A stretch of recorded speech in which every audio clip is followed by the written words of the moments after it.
Ray Dalio is a world-class macroeconomic investor who built the largest hedge fund in the world, Bridgewater Associates, managing more than $150 billion. He is more than a businessman philosopher. He is a student and a teacher who believes passionately in the Socratic dialogue and radical transparency. Ray Dalio has laid out his philosophy of management, life, and success in 3 previous books: Principles, Life and Work, Principles for Navigating Big Debt Crisis, and Principles for Success. In his new book, Principles for Dealing with the Changing World Order, Why Nations Succeed and Fail, Dalio becomes a historian, combing 500 years of the past to understand the future. I am pleased to have Ray Dalio on this program. Welcome. Thank you. So good to be here with you again. Since I've known you, you've started writing books. What was that about for you? Well, when I started the transition, I had all these principles that I wrote down, and they're like recipes. And I decided, well, I thought I'd pass them along. And then because the first one had so much of an impact, I decided that I'd continue to pass it along. But this book that I just did was written for me to deal with what's going on now. Not only me, but Bridgewater. To how do we deal with what's going on now? Because one thing I learned is that many times I was surprised in my life. It's because of things that never happened in my lifetime before, but happened many times in history. And so for that reason, I needed to study the 500 years. So in this particular case, it was because I had a compelling need to share. Before, I was very, very, very private. And also, I didn't have any desire to share. Now I have a desire really to pass things along. You've become a teacher. A teacher, a sharer. Yeah. I like to put it out and have others critique it, reason, is it true, is it not true, consider for themselves. Let me talk a minute about 2008. You found nothing like that had happened in your lifetime, but you went to the Depression and FDR to understand. What did that teach you? Well, I'll tell you one story just before my doing that. 1971, I was clerking on the floor of the stock exchange, and Nixon got on television on Sunday night, and I watched him tell the country and tell the world that the promise to take paper dollars and turn them in for gold was going to be defaulted on. And I was shocked. I went down on the floor of the exchange. And had never experienced anything like that in your life. Never experienced that in my lifetime. I went on the floor of the stock exchange. I thought it would go down a lot. It went up a lot. I was wrong. So I studied history, and the exact same thing happened on March 5th, 1933 by Roosevelt doing it over the radio, the exact same thing. And so that taught me that I needed to do that. So of course, I needed to study the Great Depression. I needed to study the 1929 to 33 period. And it happened in exactly the same way. Exactly. A debt crisis when you hit 0 interest rates and the Federal Reserve couldn't ease anymore. Mm-hmm. And I saw that. And for the first time since then, in 2008, the Federal Reserve printed a lot of money and bought a lot of financial assets. I would not have understood that if I didn't understand that, study that 1929 to 33 period. So I learned the lesson. How do you go about studying history? Well, first of all, I've got a fabulous team that can gather all sorts of data and everything. But I like to do it as though I'm going through the real experience. I like to not read history in retrospect, but read the papers as things are transpiring and imagine that I'm going through it. And then I gather a lot of information. Then I also speak with people, you know. I'm very lucky that I could speak with people like Henry Kissinger and others who they teach me, you know, about the history and the many dimensions, because it's all connected. But there are areas that are not in my domain. So I speak to the best people, including the equivalents in China and others, to learn. So it's a learning experience. And then I learn, I write, I get it critiqued. Learn, write, get it critiqued. Is it a principle then that history repeats itself when similar factors converge? Yeah, that the cause-effect relationships are by and large timeless. There is evolution, Evolution is how something changes over a period of time. And then around those things are these cycles.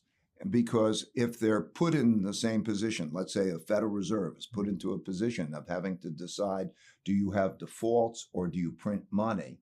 There's a choice, and that choice repeats over history.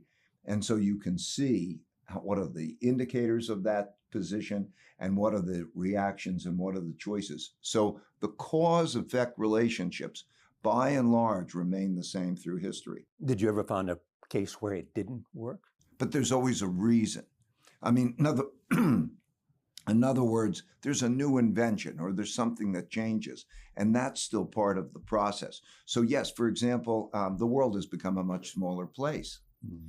New technologies are invested in technology and communication and all of that, the instantaneousness. However, that evolves over a period of time. And so you could see those types of changes too. Are we looking at a moment? Don't get me wrong, I'm not always right. I am emphasizing, though, that by and large, the cause-effect relationships are the same. So when we start to get into the particulars of them, you'll see how that creates the situation that we're in. And what is the moment we're in now? Are we, in your judgment, in a moment in which the world order is going to change?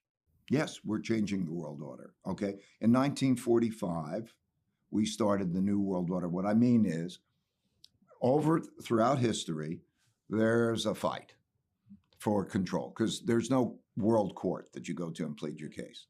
And so there's a fight for power. So there's a war, and then the winners come out of that war, and the winners set the rules. And so 1945, the United States had 80% of the world's money. Gold was money at the time. It had half the world's GDP. It had a monopoly on military power. So the U.S. set the world order. That's why the United Nations is in New York. Washington, D.C. has the IMF and the World Bank. And its currency became the reserve currency. And its currency became the reserve currency because of that set of circumstances. Okay, things evolve, things change, okay, over history. So the three big things that are changing now that haven't occurred in our lifetime is the amount of debt and money creation, which affects the value of money, and you could see it affecting what's going on every day. Large debt means the printing of money. Right. The large debt puts central bankers in a choice. Do you pay it back with hard money, or do you pay it back with printed devalued money? And if you pay it back with hard money, it's hard. In other words, that's when you have debt crises. So in all cases, they eventually print money, and that produces inflation, right? So that dynamics, the first... And that's the place we are at this moment. That's the place we are at this moment. Okay. And we'll talk about that. We'll drill down on that.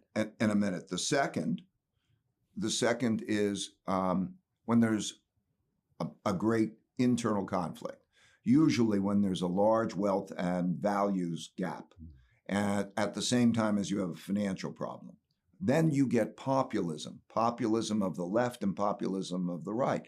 In other words, those who feel disenfranchised want people who are going to fight for them. They don't want compromisers. They don't want them to be in the middle because middle means that they're not fighting for them. They want them to have guts. So that you have populists of the left and populists of the right. And their positions harden. And their positions harden, and there are no compromises. That's why we're potentially in a situation that you could see in one of these elections, maybe in 2024, that neither side would accept losing. Perhaps we see that. You see, maybe you don't follow the rulings of the Supreme Court. Anyway, that's a serious question today. So these things have not happened in our lifetime, but they happened many times in history.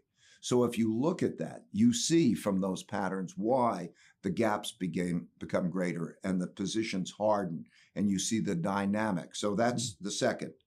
And the third is the rise of a great power to challenge the existing great power. In other words, I gave you the example of how the United States was so dominant in 1945. Now it's not as dominant. It is not dominant. In other words, China and the opposition is as strong as the United States and its allies. And so we have a conflict. And there are 5 kinds of wars. And they start in this order, just sequentially, typically. A trade war, a technology war, a geopolitical influence war. Then you get into a capital and economic warfare, which we are now with sanctions. They always happened in history. And then there's a military war. And so you could see that progression happen through time. And that creates a template. So I like to look at the template and then plot dots to see how we're transpiring relative to that template. Should Janet Yellen have seen this inflation? I think she should have seen this, yes. I think that there's a tendency to look at the economy in a rear view mirror and seeing low levels of inflation and also not understanding monetary inflation. There are two types of inflation. There's an inflation when the demand is pressing up against the ability to produce. And so we had that kind of inflation. Unemployment rates go down and there's a limit to the capacity to produce. There's also a monetary inflation. And a monetary inflation means, very simply, if you produce more money in credit, if that increase is greater than the production of the goods and services, prices will go up. And what that happens, it creates a spiral, which we're seeing now. In other words, the selling of bonds. So it makes the imbalance become greater because not only do you sell the bonds to pay for the deficit governments do, but holders of bonds choose to sell bonds because they're not producing a good real return.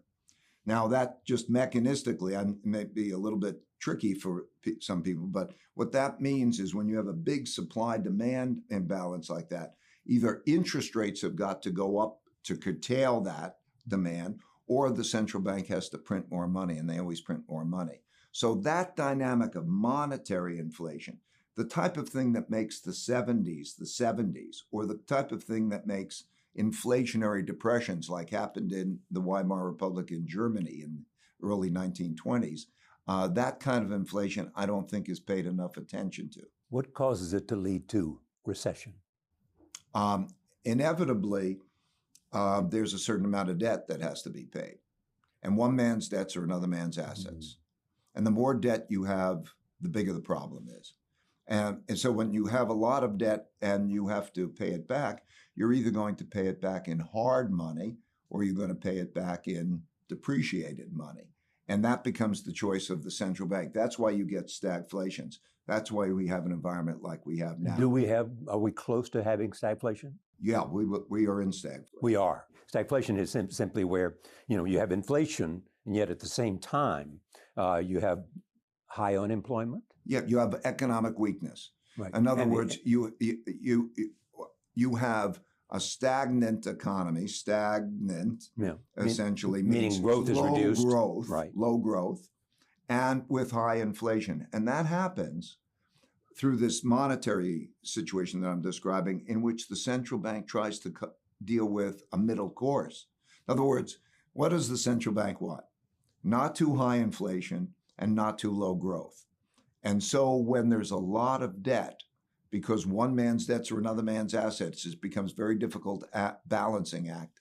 And that is when you have stagflation, when you produce it. So just like in the 1960s, late 60s, we spent a lot of money on guns and butter, we called it, right. The Vietnam War and social programs and so on.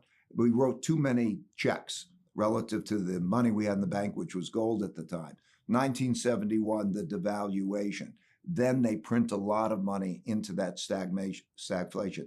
So stagflation is is the middle course when there's two different. So the Fed and Jay Powell has a balancing act that he has to achieve in order to try to ward off a recession. Right. So think about it this way. How does he literally fight inflation? Because everybody says tight money policies, and how do you fight inflation? Well, the way that happens is you get people to spend less by taking money and credit away from them. Right. So he will reduce the amount of money and credit that's available. The Federal Reserve is going to sell $1.1 trillion of debt that it has, debt assets, bonds. Right. And then they're going to raise interest rates. So they create a squeeze that reduces demand at the same time as people don't have enough money because inflation is high. So that and their buying power is less. That's right, because inflation is high, the buying power is less. And then what that act is to reduce buying power again, to reduce inflation, but it comes at a big cost, and that is stagflation. Is the United States in a unique position because the dollar is the reserve currency of the world? Of course. It's the unique privilege. It's, in fact, really the only really unique power of the United States now. The military power. It's the only unique economic power of the United States. Only unique, really most important power of the United States. It's the only unique power of the United States. I mean, of course, we have a legal system and we have other things that are good. But I'm saying, if you now look at the United States, it's no longer dominant militarily. It's no longer dominant economically. Because China has become comparable. And it's becoming even more so. Right. And it's a larger trading partner with other countries than the United States is, the amount of trade and so on. It's a very unique power. Think about it. You can print the money that the world will accept. Now, that means when they accept it, they buy your bonds, they buy your debt. That's what they hold these in, which are promises to receive this currency that you could print. Right. So there are two things now that are jeopardizing that position. Dollar's now strong, but there are two things we want to hold on to that position. Two things that threaten it. The first is the printing and devaluing money, but all countries right now are doing it. So in all countries, currencies are depreciating against goods and services prices. And then the other issue, which is interesting, is the weaponization of the dollar in the form of sanctions. The dollar is no longer the reserve currency. What is likely to be the reserve currency of the world? This is the question. All currencies, usually during these period of time, depreciate together. So in the 1930s, all the currencies depreciate. They depreciated then against gold. They depreciate against assets, against real estate prices and a number of things. But we're coming into a new world in which the real question is what will be the new currency. And it may not be just a government currency. There's questions of, is it crypto? Is it gold? Is it other things? And we'll find out. I think the elements of a currency are important to keep in mind when we go through this checklist. So a currency is a medium of exchange. And we'll have all of those currencies continue to be, including the dollar. But it's also a storehold of wealth. And that means that the bonds or what you store it in has to have a real return. And none of the major currencies have that. That's why you're seeing movements out of all of those and into other assets, and why you're seeing the bond market sell off. China holds a lot of American debt. Yeah. Should we worry about that? I think they should worry about it more than we should worry about it. Meaning? They won't. I don't believe that they'll sell the debt. And if they sold the debt, we would, again, like others, we would just print more money and it would depreciate in value. I think that they know, and have known for quite a long time, that the position that they have in that debt is something that they're going to have to stick with. It created simply because we were buying all of their goods.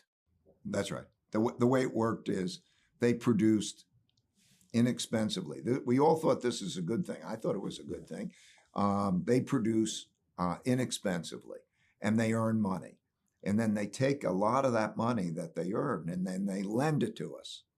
I remember when this started, the per capita income in the United States was 40 times the per capita income in China, and they're lending to us.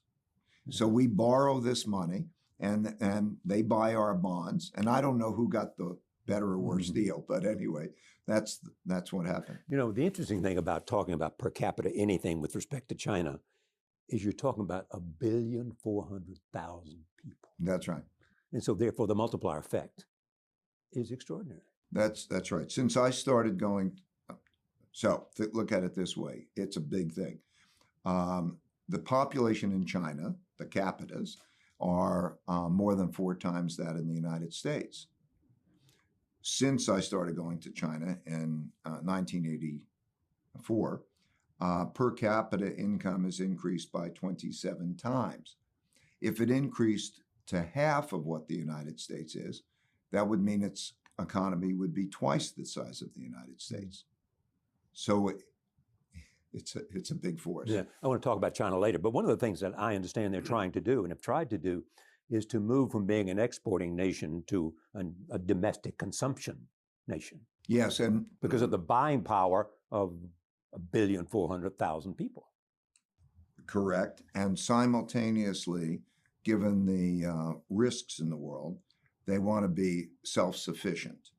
And similarly, the United States wants to be more self-sufficient, and other countries are wanting to be more self-sufficient because they're worried about being cut off. Cryptocurrency. What's your opinion? Well, there's a lot that goes under the category of cryptocurrency. I'm assuming that you're really meaning like Bitcoin, something yes, like that. So elements, I think, of a currency that I think that are important is can you buy and sell things all around the world with it? Is it going to be private currency that you're not dependent on others? Like gold, one of the things about gold is it has intrinsic value. So because of that, it's perceived intrinsic value, but you're not looking from a payment for somebody. Whereas in others, you have to have money coming in some exchange that the government can't control it. And we're in an environment now when you have a currency that's a threat. It's so good that it's a threat to the existing currency. Governments will outlaw it, and they have done that with Bitcoin in a number of places. Including China. Including China. And I think that they have those vulnerabilities, the digital currencies, they have that. Is it in your portfolio? I have a tiny bit of it because I believe as a learning. Well, no, because I have I won't give you the exact amount, but a little bit of it in my portfolio because also there's always something new, and I really need to experience it. I need to learn about it, and I never know for sure that that's not the one that's going to be there. So I have a little bit in the portfolio because when you start to think about what are the currencies that have those qualities I'm talking about, that you can keep them, that you can go around the world and so on. What are they? They are very limited in number. So gold, I have more gold than I have by a significant amount relative to. I assume China would like to see the United States lose, or perhaps I assume the dollar not be the reserve currency. You know, of the world. it was the opposite of that. The main reason that China did not denominate its exports and trade in the currency and did not denominate its lending is that they didn't want to be a threat to the United States. So for all those and their years, thinking was what? Well, because that's a threatening act. If the United States loses the world, now we were in a different era then, just so to explain it. They became the largest trading country in the world. In other words, did more trade than any other. They could have operated in their currency. In terms of lending, international lending, they're the largest lenders, vie with us, but the largest lenders. And they could have done that in their currency. They chose not to because they perceived that that would be a threat. They were not trying to disrupt the world order. But now we have a different set of circumstances worldwide. Now, and different leadership in China. Well, no, this leadership was the same of the same mind. And I think is pretty much today, they don't want to disrupt the world order. They want to, but Wait, what do you mean they don't want to disrupt the world order? They don't want to disrupt the world order. They do not want to be the most powerful, have the largest economy, to have the kinds of things that go with the world order. Yes. If you're the leader of the world order, it gives you enormous opportunity. So I said they want to be as great as they can be. Sure. Okay. They want to be as rich and powerful and so on. But they don't want to disrupt the world order. If you look at history and you understand international relations, which is very much like Confucianism, what you have is called a tribute system. And that means each country is in the place, they know their place. They know the hierarchy. Like in the old days, it's almost like other countries would be almost a vassal state. Yeah. You would say, I know that you have the power, you pay respect, and you operate in a harmonious way. But the idea of war is a horrendous idea.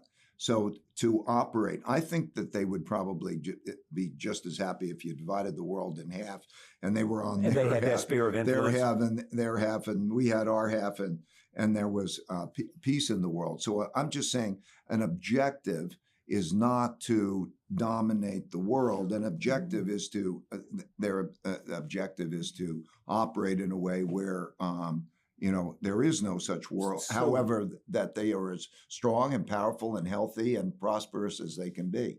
We have a situation, of course, in that you have the remnants of where the United States is in terms of the world order, and so everybody can't agree on how to do that.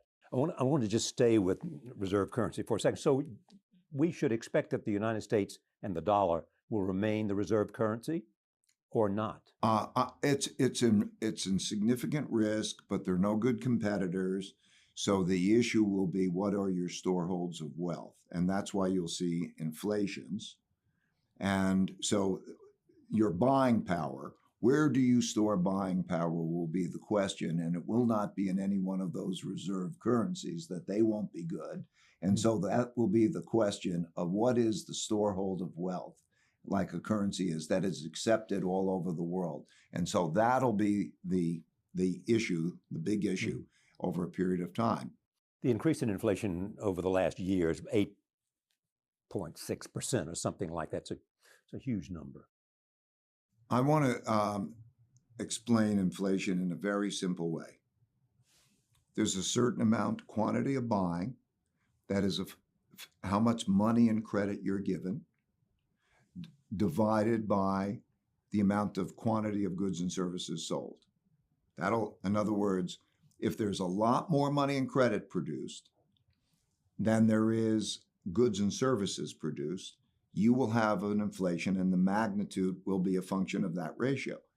Over that period of time, there was a very enormous amount of money and credit that was produced, and there were some bottlenecks and shortages of production and disruption because of mostly of a combination of COVID and also geopolitical issues. Yeah. So there was some effect.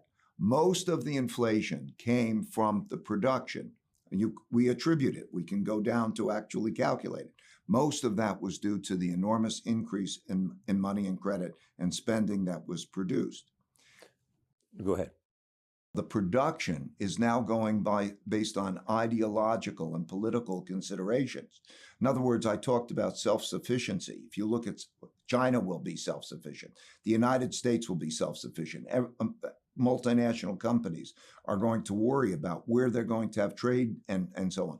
So the notion of how do I deal with self-sufficiency? We're in a world where ideological and political forces are allocating resources more than economic. The world that we came from, which we almost used to, is where is it most efficient to produce something? And then capital would go there. And then it would be produced. And so when that world of globalization existed, then you produce it in China, you produce it somewhere else, you produce it wherever it's most efficient. Now, the way money is allocated, resources are allocated, is no longer based as much on the profit system. It's based on the ideological, political considerations. If we even think today, where will money go?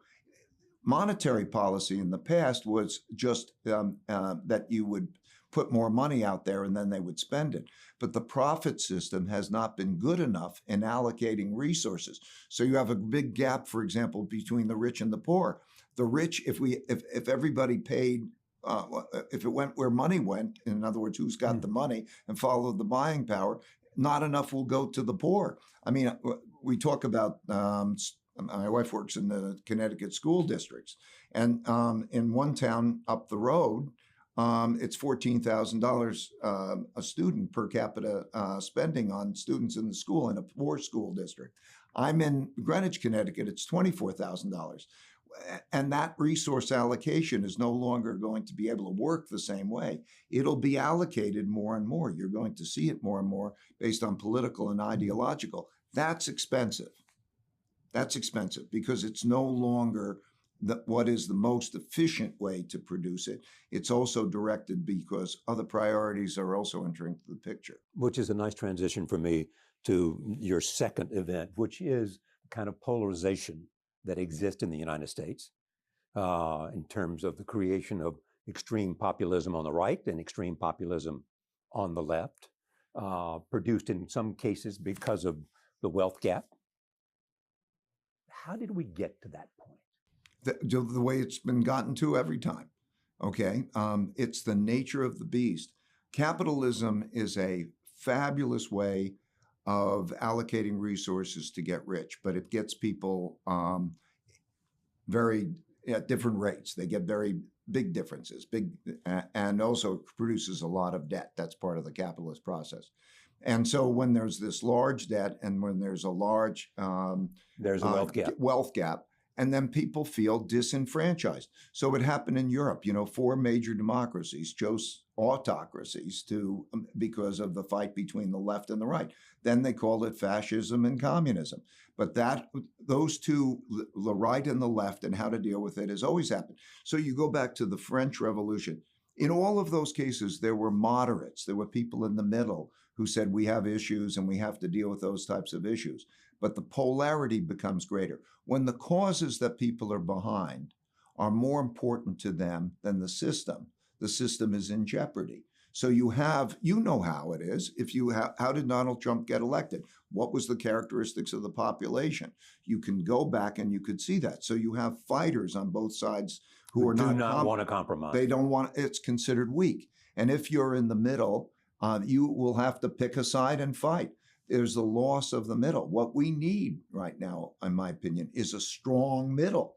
You need a strong middle, but you also have a political system where you have 2 parties. And because of those 2 parties, there's a tendency to become more and more extreme because those extremities on each part of their party become stronger. So to win a nomination. Is it as apparent in the Democratic Party as it is in the Republican Party? Measures of extremism is that, roughly speaking, about 30% of the population, and I won't go into all the different measures, but if I take attitudes, 30% of the population is rather extreme of the right, and about 15% is extreme of the left. You can move that around by 5%, depending. You could say it's 25% is extreme right. And you could say 10%, but it's in the vicinity of 10 or 15% of the left and 25% of 30, measured by a number of measures of what I would consider to be extremism. Of course, that represents then the majority of the Republican Party is in that category. And then a very important part of the Democratic Party is on the left. Yet the majority of Americans are in the middle. So you still have, given those numbers, they add up to maybe 40 or 45% of the population. But we don't have a party in the middle. You don't have a middle. You don't have a spokesperson. Well, you do have a middle in terms of the general election. No, well, because I mean, what happens, as you know, I mean, extreme in primaries on Democratic Party and on the Republican Party. In primaries, extremism wins often, but in a general election, it's generally the center that you need to appeal to win the general election. Well, let me give you a different perspective on that. You disagree? It means that 1 or 2 votes can tilt it, and you can change, and that's correct in that sense. But it doesn't have a platform. It doesn't have somebody who says, I want to be bipartisan. I want policies that are going to bring together the country. We don't have a platform, a leader of somebody who says, I want a strong middle. For example, things like education.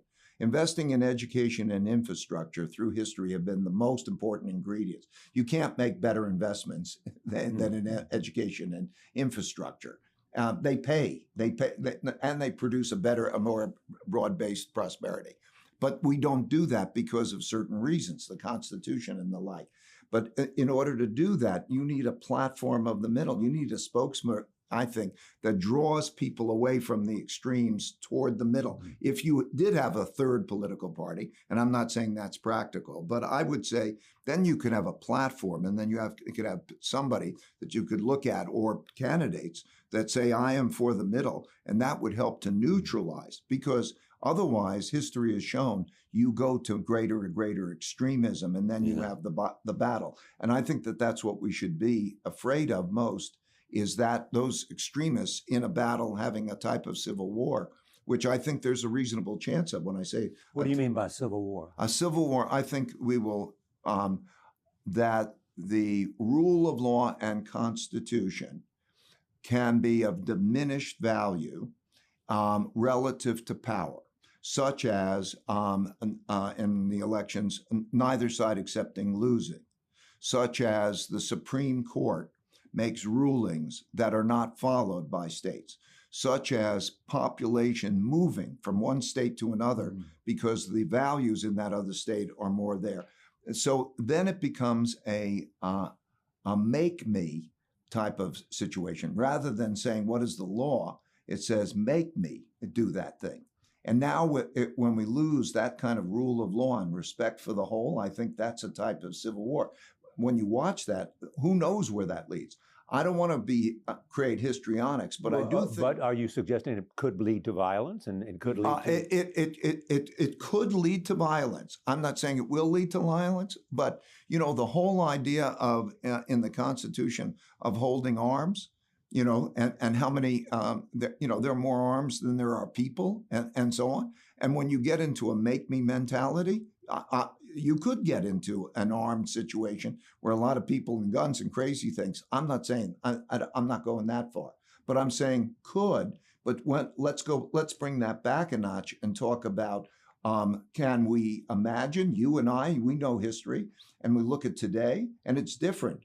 Could we see the failure of following the rule of law and the Constitution? So somebody gets elected and you now know who's going to be in the seat, or you don't follow that, and you get into a power-based situation? Yes, there's a possibility. And the fact that we consider that to be a significant possibility, I put the odds of something like that at about 40%. 40? 40% of that. Let me be clear. 40% that you have you don't follow the rule of law, that you have a power-based system in which there's not sanctuary cities and those types of things. You also make this point. You lose the value of truth. Oh, well, yes, of course. No one knows. We don't know what believe. Truth is. Exactly. Because history has also shown, and we see it, that people have to pick a side. They pick a side and they speak to us. So you watch in the media. Do you get unbiased reporting? It's hard to come by. Even exchanges of thoughts. It wasn't like this. You know this. Even the issue, let's say, of Disney in Florida. In the past, different people would have different perspectives. The CEO of Disney said, raised questions, and the governor of Florida retaliated. Right. Now, in the past, each could have a different perspective. You wouldn't weaponize. You wouldn't retaliate to the same extent that we're retaliating with exercises of power and so on. Anyway. Well, what comes through this too is that you make the point. First of all, you said at one point, or you have been asked, what would you do as president? And you said, first of all, I'd have a bipartisan cabinet. Secondly, you would seek out the middle.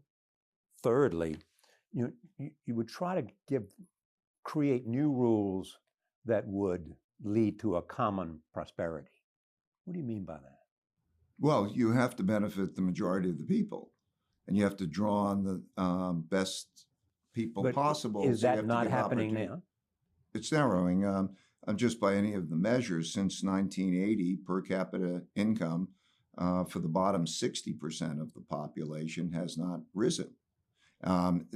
If you ask surveys of, And is that a failure of capitalism? it's a failure. Every system needs to be improved and modified and made better, right? So, and I'm a mechanic, so I just look at the cause-effect relationship. It is because there is an element in which the reinvestment of gains do not go down to create the basics. What are the basics? Yeah, here's all you need. Parents who will take good care of you, a good public education system, and equal opportunity. That's all you need. That's all it has existed throughout history. You give those things to people, and by and large, you have a much more prosperous, you can draw the talent from wherever it is. So those are the things. And we're in a spiral because also the children who grow up in some of these areas from childhood, and they don't have the parents, they don't have the circumstances in terms of the basic equal education and so on. And that population is a growing population. And so we see then the disenfranchised, the opiate addiction, and other issues that we're having, mental health, other issues, is because that population. So let's just go back. How did Donald Trump get elected as president? There was a population that was a disenfranchised population that wanted somebody who was going to fight for him, like populists do. The profit system alone is not good enough. How would you reform capitalism? Well, a few things. First of all, I do think that the Constitution makes it difficult to have something closer to equal and excellent education, because education is a state issue. Right. And then quite often, typically within each state, it's a tax district issue. And so the public education system benefits those who are there. So you have, but I'd make it broad-based. In other words, and I would invest in areas that have been shown, I see these philanthropically shown to be effective in having a double bottom line. In other words, such as education and infrastructure and programs like that bring back the basics. I think that what I like to do, and I put it out, is put metrics of health. Those 18 metrics that you mentioned in the beginning, yes, that I have, I publish them. Education is number one. I publish them so everyone could see those things. And you could, like a health check, it's like biofeedback. If those numbers are getting healthier, you're getting healthier.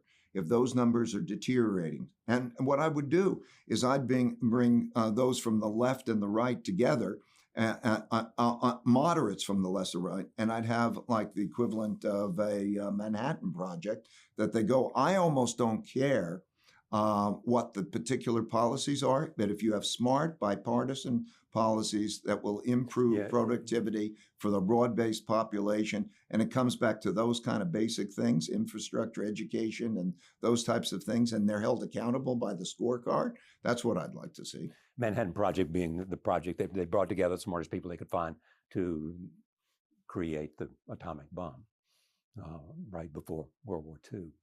The interesting thing, too, is I sense about you, who's been hugely successful in America, a sense of not only worry, but concern that it may not be, that what we're engaged in may not be reversible. The history of these situations make one worry about such things because the conflict and so on goes through a difficult time. I believe that we're at a moment in which we have a choice, and it largely depends on how we are with each other. We being Americans. Americans, and then we being, it could be Americans and Chinese, but we as humans have a choice of how we are going to be with each other. The world has more resources than it has ever had. It has more wealth than it has ever had. It has inventiveness that will produce fabulous gains, and that'll continue. But the issue is really, are we going to be dealing with that as a together society? And that's why. Yeah, so no, I want to focus on that, because that was one of the things that came out to me. This sense that you talk about being, I'm looking for a better word than kind, but that we're good to each other. It's smart. Internally and externally. It's smart. If you put, it's very simple.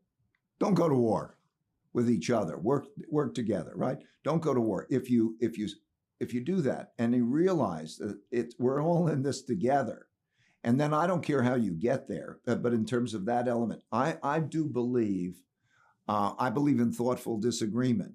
Right. The art of thoughtful disagreement. I believe in I believe in win-win relationships, not lose-lose relationships. So, I have a principle. You believe in addition rather than subtraction. And my principle is, if you worry, you don't have to worry. And if you don't worry, you need to worry. You need to worry. Because if you worry, you will do the things that prevent you from happening the thing you're worrying about. And so, for example, if I look at the term civil war and I look at the term international war, and I can paint a picture of a realistic picture of what that looks like, so the people really see it, like the people who went through those wars in history saw it. If I can paint that picture and then say, one thing we can agree on is we don't want that. Okay, we do not want that. So how? That's why I would like to see, if in the United States, I'd like to see us get strong. I'd like to see a strong middle. If you had a strong middle, in other words, a platform of the middle, and a program for the middle, and a drawing those types of things together, a strong middle. I think if more strong middle, or I'm not necessarily even saying a political party. I don't care if they work across party lines, just as long as they're strong enough to make the case for the middle, and then we stay in the middle and we don't fight each other in this way, because that is hell. Anybody who has gone through a war, this is true for history, you see what happens is the polarity becomes so great that there's no talking. There's just mutual intimidation, and there's a fight. And you get beyond the stage, and the middle gets lost. How do we stop the demonization of each other? By empathy, by getting to know each other, by caring for each other. It's like, what comes to my mind is philanthropy. When you go work and you help somebody and you get to know what they're like and you get to see it through their eyes, it's something that's a powerful thing. I don't know that we can do that, but I don't know whether it's fear or empathy, but we need more of it. And I think the middle still is ripe for that. And do you think America wants that there is a hunger? I think for the center, there is a hunger for moderation. There is a hunger for a sense of equality. I think the majority of people have a hunger for those things. Yeah.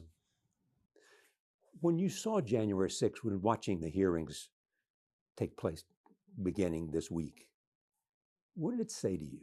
I wasn't surprised. I wasn't surprised because the populist storming of the U.S. Capitol did not surprise you. The literalness of exactly out of the populist handbook, and having read what happened in Europe during those times. Right. You mean in the 30s or in the 30s? Right. One has seen that in the past, and you could see it in the air. You could see the circumstances. It's out of the populist handbook, So, I didn't know the event, but coming into the election, I had questions. Then it just falls into place. There's a template that I wrote in the book, and then I tried to describe. There's a template. What comes next in that classic handbook, and then you collect the dots. So I'm never, doesn't mean it'll happen, but there is that template. And in that template is that kind of behavior. So even let's put that aside and just say, I think you and I and a lot of Americans could say there is a risk that neither side would accept losing in a number of elections that might be the presidential, and it could be beyond the presidential. Well, that's being discussed in Washington as we speak. So, there we are. So we can agree with where we are. And if you read history, it wouldn't be so surprising to see that arc. Let me turn to the third point, which is a rising power as an element of changing the world order. You've been going to China since 1984. You know the Chinese leadership. What does China want? I think China wants to be all that it can be. Is America in decline? America is certainly in relative decline. In other words, has been. If you take the statistics that I gave you by any objective measure, if I take share of world GDP, military, the average public education scores of the population in terms of where we are, social mobility. We're education, common education scores is we're in the bottom third of the developed world. And why is that? So education, to answer your question, so education is not the same. Military power is not the same. Economic power is not the same. If we're looking at, how we're behaving with each other, okay, it is not the same. Can different leadership turn it around? It depends how the population deals with the leadership. Will they select leaders who will allow them to turn around? That's why I think if you were to take the middle and say you have to make revolutionary, strong changes along those lines, then there's a shot at it. The odds are probably against it, but there is only one path.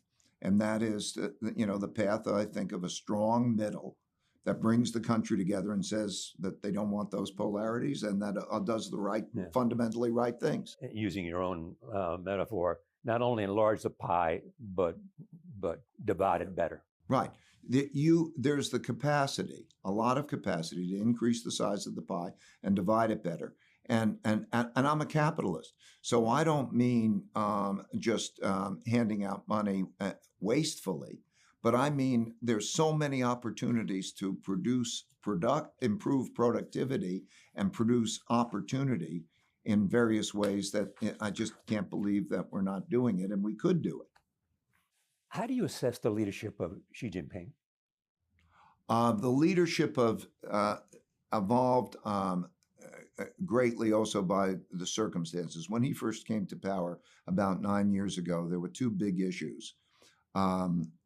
Corruption.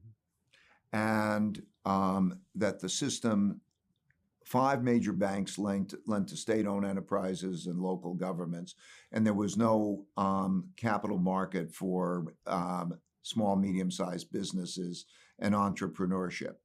And so if you take on the progress they made tremendous progress along those lines. So they now have capital markets, and they've done a tremendous job of reducing. In a country which is ruled by the Communist Party. Right. But in their way of doing it, which is that it's run like a company, sort of. There's a board, and they operate that way. But in that time, there was a move toward more at first there were 5-year terms, 2 5-year terms. So when they moved into the second 5-year term, there was, because of infighting, there was this, what they call core management. So there are 7 standing members of the Politburo, and 4 of them became more the allies of Xi Jinping. And there is a belief that they're going into a more challenging environment. And then they had this series of challenging, and it's become more autocratic than it was before. More nationalistic? More nationalistic. I would say they feel more threatened, and it's created more nationalism. So we've begun this dynamic where it's no longer a win-win relationship. It's more like a chess game. In other words, where do you put the pressures on? So we're in a war. Do We're in we those other understand ways. China? Does the American leadership understand China? Not well, not generally And what well. don't they understand? They don't understand it from the internal values kind of way, having to do with Confucianism, the history, why it's more autocratic, top down, what they believe about that, what they believe about democracy. I think it's very difficult for a lot of Americans who hold close to them the treasured, I live the American dream. I know equal opportunity. I know the ability to speak up. I know that those types of values. But it's difficult for other Americans to understand why they have a different point of view about what works better. It's difficult to do that. I'll give you a very good example of a cultural case. Go ahead. May I? Yes, please. Okay. And this is not what I would want, but I think it was the NBA team. I think it was the Warriors, but I forgot which team it was.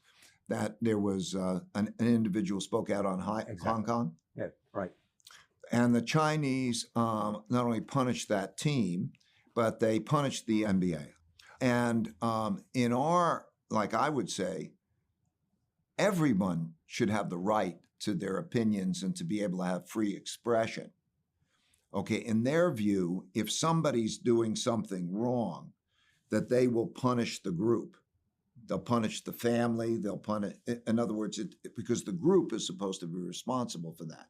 Now, that's something that would be repugnant to me. Yeah, but it has been said that the Chinese leadership is paranoid mostly about maintaining the power of the Communist Party. Well, they would view that as very similar to us saying the power of the Constitution. Because that is the system, that's the order. In 1949, they made a system. And that's the system. So they view that very similar to us. Well, when we think of party, we think of that same multiple party type of thing. They think of it as very top-down, very hierarchical, and it's like the family. Vice President of China, Wang Qishan, described it to me. He said it's top-down. Americans are bottom-up. They're top-down, and it's more than autocratic. And they say that that's very much their approach. There's this difference also about. And the question is, by the way, we have this issue. Are we fighting for that ideology? These are bigger questions. Are we fighting for a democracy and capitalism? Or do we believe that others can find their own approaches and may the best approach win out? And that becomes a big question in that as we pursue it. So that is their approach. May not be my approach, but the question is, they will not give that approach up any more than Americans would give up the Constitution, let's say, or give their freedom of speech up. So we just have to understand. There is also an element. You asked me about misunderstandings. And that's why I'm really referring to the issue of, okay, these are those perspectives. It's like a religion. As we have different religions all around the world, they're deeply held beliefs.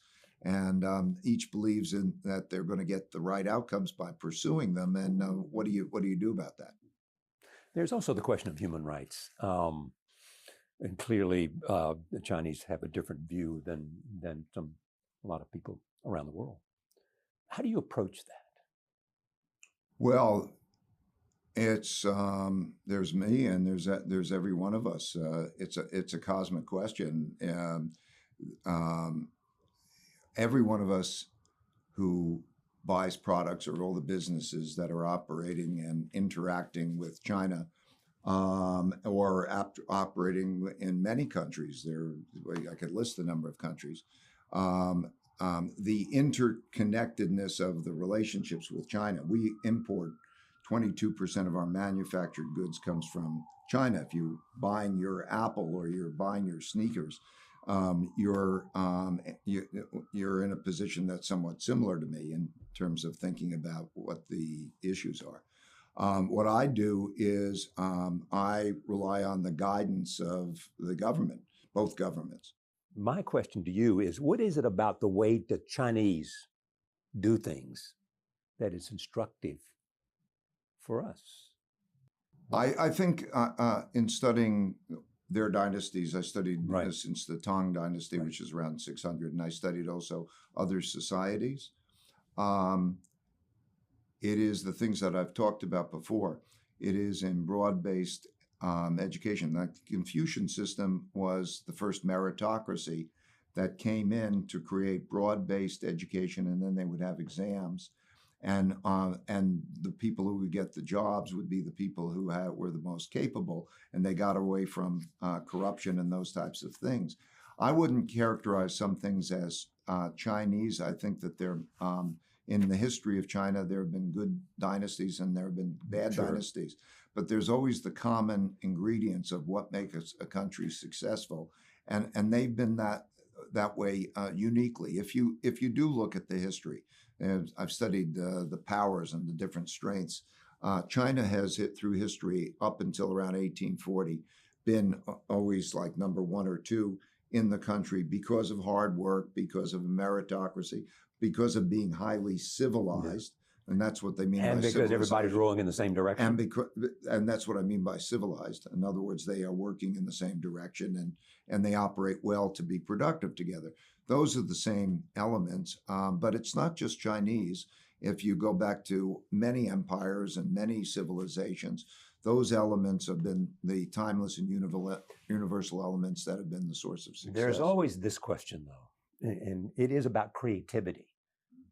Does the Chinese value system, does the Chinese history promote, encourage creativity? If you look at the history of China, there's been more creativity, they're 500 years ahead of us in the printing press and many, many forms of creativity. And if you look at the inventions that are coming out of China now through the entrepreneurship and so on, there's a lot of creativity that comes back. But of course, there's always a balance between being a revolutionary. It's always how far do you take it, you know? So in China right now, there's entrepreneurship, investing in all the ways, empowering, and it's really a capitalist type of approach among entrepreneurship. But they'll call it state capitalism, that kind of an approach. And then there's the question of order. So it is always in getting that balance correctly, because you can have disorder. Like in the United States, we could have enough disorder that could be disruptive to that process. So it's always the issue of getting that balance right. Right now, I think that the tilt in China has been a bit more autocratic, and so they're trying to strike this balance with also creating what they call Little Giants program for entrepreneurship and so on. I think it's become too much that way, and I think just in the United States we're becoming a little disorderly. Is there any dissent in China? Oh, dissent? Yes. There's not the same kind of open dissent as there is in the United States in terms of how people could speak as freely, nor the media speaking freely, or even listening to things. No. There's not dissent. Dissent is more under the surface, particularly now. And the attitude towards the United States, it is often said that certainly within the military, there is a sense that the United States wants to contain China. Yeah, that's right. Do we want to contain China? There's a sense in the United States that they are a growing threat. So like in both a rising China and a declining America. is a threat to us. That's right. And so so that could be called containment. So yes, I think we want to contain So they're right. China. Those elements of their national security structure who believe we want to contain them. By and large, I think that's right. You point out in the book that often a rising power and a declining power, you have a graph where they cross, end up in a war. Do you believe China and the United States are going to end up in a war? I believe that there's a significant risk of it, but I don't think it's probable. I think that there's, as I say, well, there are 5 types of wars. We're in 4 of them, right, and we're at the edge of a 5th. Which is a shooting war. That's right. So we are in a trade war, we are in a technology war, we are in a geopolitical influence war, and we are in a, to some extent, a capital and economic war. We are there. And we are dealing with military issues, particularly as they pertain to Taiwan. So we're close. Could Taiwan be the thing that led us to war? If we go to a military war, it'll almost certainly be the Taiwan issue. What are they curious about? Wang Shishong, who's a friend of yours, has had an illustrious career in China, continues. What are the Chinese leadership, when you talk to them, are they curious about America? Do they want to know what's going on in America? Do they have an accurate assessment of America? They study America, and they, much more than Americans study China. So yes, they have a better understanding, but their concerns are mostly the domestic concerns. Mostly, how do they deal with the demographics issue? How do they deal with their concerns are domestic, their own domestic issues? You know, when you run a country, the major issues are the internal issues. How do you make sure you deal with corruption? How do you deal with all the issues that they face? Poverty in the western part of China, the environmental issues, the property bubble that's bursting, the COVID issue. They're mostly focused in on. Have they handled, in your judgment, the COVID issue well? My assessment would be that they made a serious mistake in not taking the vaccines that we had to offer. But I'm not the person to make judgments on these things, because I'm not, where am I? And I'm throwing out opinions, but I don't know their whole set of circumstances. But from the outside point of view, it would look like there was a process in which they handled it fabulously. There was, in the beginning, I remember in Connecticut, the governor of Connecticut asked me, can I get some of the PPE, ventilators and masks and so on from China? And they gave us masks and so on that we didn't have in the beginning. And so in the beginning and then they didn't have a COVID problem because they tightened up. So nobody got COVID in China, and everybody was thinking, okay, they're on top of the world. But then they have no COVID in China, so they don't have immunity, and they didn't have a vaccine that was effective. And as a result, they got into the situation that they're in. Now, how they choose to make the choices of what the shutting down is versus how many people who are older die is, that's their own question. They paid a price, whether they chose to pay the price or not. It wouldn't have been the price I would pay, but... There is also this, the threat of natural disasters is much larger than we imagine. So interesting when I was studying, history. There were the 3 things that I saw. These economic conditions through inflation and so on. The second was this internal civil wars, and then external wars. And I look at external wars and civil wars, and I say, wow, that's the worst. But I found in studying history that acts of nature have killed more people and toppled more civilizations than either of those. That was interesting to me.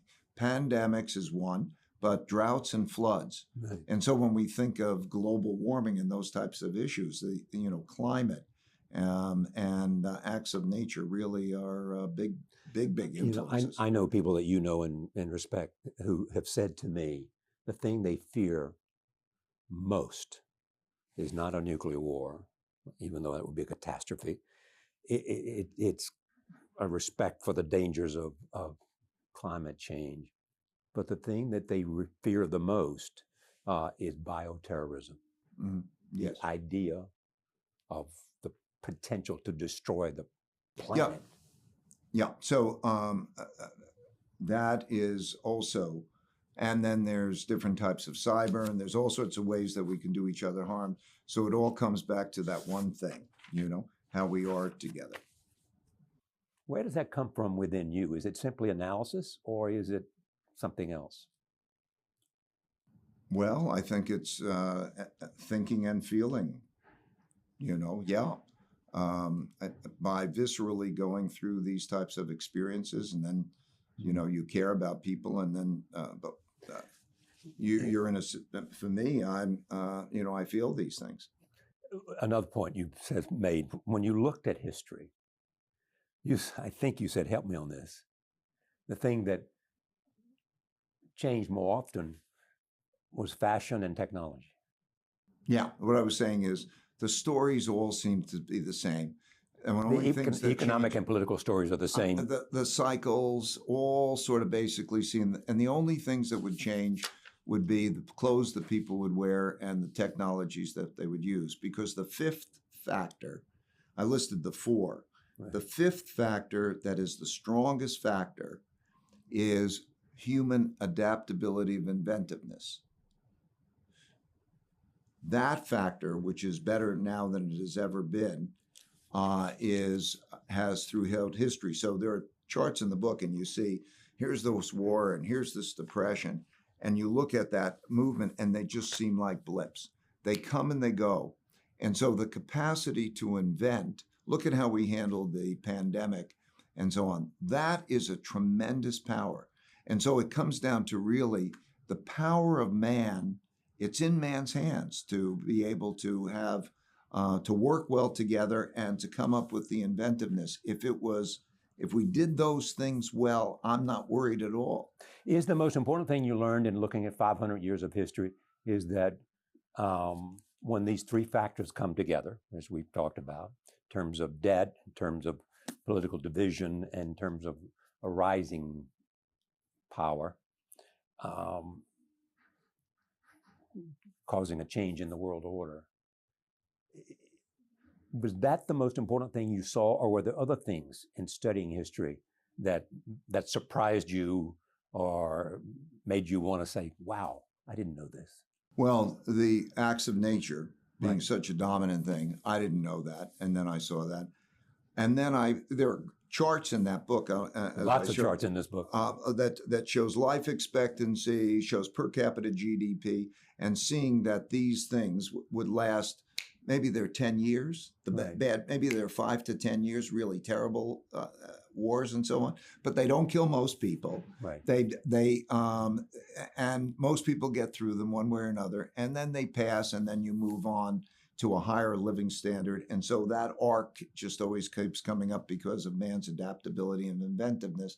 The power of that also came through loud and clear. And that's why I keep coming back to the point that man has that power, and also it just comes down to using that power and being good with each other. And what did you learn about the power of leadership? That it very much depends on the people too. That the people play an important role. The dynamic between what the people allow or demand of their leaders is very important. It's not just the leader, but Henry Kissinger just did a book on leadership. It's just come out. Right. And he gave me, when he was writing the book, some of the chapters to read and offer my thought. And what I learned about leadership was good leadership varied according to the time and the circumstances that existed. So, for example, Adenauer, who was one of the great leaders in Henry's point of view, what came about when after a country lost a war and it required a certain type of great man for that particular time. I got you. And so as time change and circumstances change, the definition of what a great leader changes. But a great leader, in any case, understands the circumstances and has the vision to carry that forward, and that there's a dynamic with the population. And so can you get the population behind you, even when it's a disorderly population? That becomes the great question. Can there be great leadership? Often you're asked this question, so I'll ask it as well because I'm interested. On balance, having really looked at dynasties and looked at history, and examined it and looked for the lessons, and think about the moment we are in at this moment. I'm thinking primarily of the United States. Optimistic or pessimistic?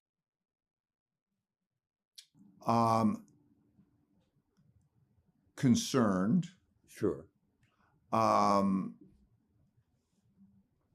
It goes back to the point before. I would say I would be more pessimistic than optimistic, but I believe the power is in the population if they find a strong middle, if they work together.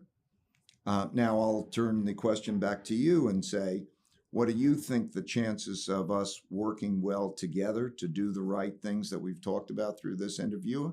Are you optimistic or pessimistic? And what are your thoughts? I'm trying to be a realist about this. I am by nature an optimist, and I have a lot of belief in the power of the individual and the power of leadership, which is why I asked you the question. And I think that there is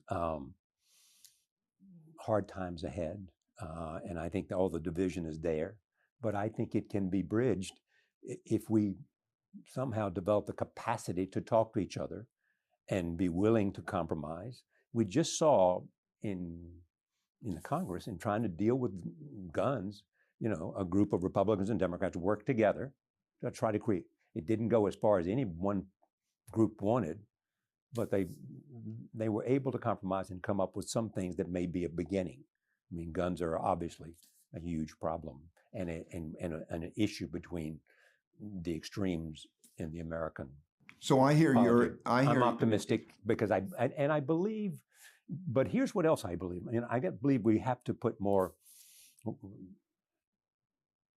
We have to do what you suggested in terms of the Manhattan Project. We need to really make sure that we're using all of the sort of remarkable resources we have in the private sector, in the public sector. And I think we have to ask hard questions as to why we have not done better in education and the whole range. And I think we have to probe deeply in our own curiosity to ask, as I think somebody once said, some people see things as they are and ask why. Others see things that are not and ask why not. So I think your answer to the question is very similar to my answer to the question, in that it says we need to do that, and your checklist is very much similar to mine. Yeah. And then I believe that leaders can change things, is what I really do believe.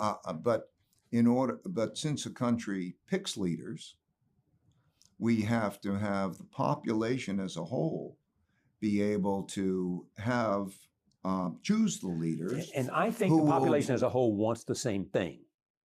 They do want the same thing. They want a better life for their children than they had. They want common prosperity, use your term. They want a country that they're proud of. I mean, the aspiration is the same. I agree with that. I would also say that I think they want a strong middle. They do. Okay, most of them are moderate still. Most of them would like to work across party lines. So I think I'm hearing your answers to the questions as being very much, and then I think if we take it one step beyond and we say, what is it going to take to do those things? I think then we're going to come up with the same answer, which is that you need to have a strong middle who will then, and then you can have strong leadership from the middle, and you have to bring those together in order to make that happen. Don't you agree? I do. But I think that America essentially is a centrist country.